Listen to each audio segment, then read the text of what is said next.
The IDF carried out a series of airstrikes in Gaza throughout Tuesday and into Wednesday, targeting dozens of Hamas and Islamic Jihad sites.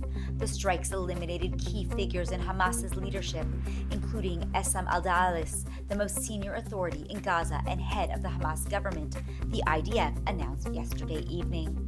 Other high-ranking officials killed include Mahmoud Abu Watfa, Bahajat Abu Sultan, and Ahmed al-Atta, all of whom played key roles in Hamas's internal security and governance. The IDF said its operations aim to weaken Hamas's ability to rebuild its military infrastructure and prevent further attacks on Israel. In an address to the nation last night, Prime Minister Benjamin Netanyahu said Hamas is responsible for this war, and that from this point forward, hostage negotiations will only take place under fire.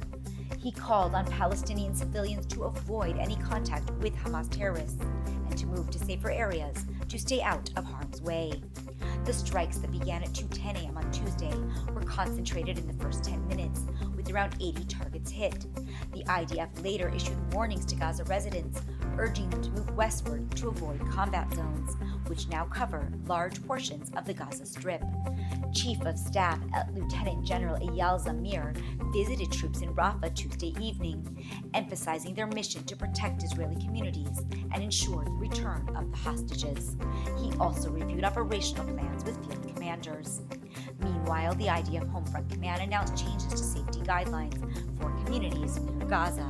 Certain areas in the western Negev and Lachish have shifted from what is known as limited activity to partial activity, allowing educational institutions to open in buildings with accessible bomb shelters.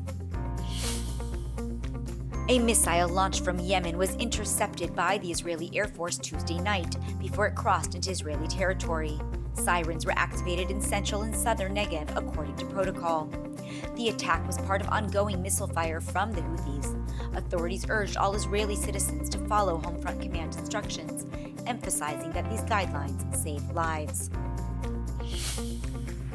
The government approved on Tuesday evening the reappointment of MK Itamar Ben-Gvir as Minister of National Security, despite opposition from the Attorney General. The appointment now requires final approval in a Knesset vote, which is expected to take place today.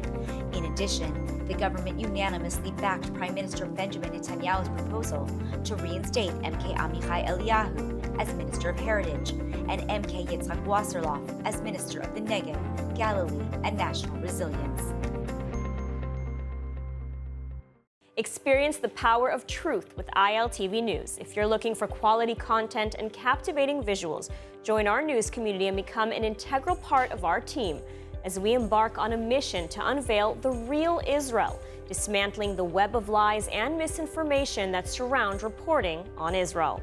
By subscribing to ILTV News, you will not only have access to the latest updates, but you will also amplify our message, creating a ripple effect that carries the truth far and wide.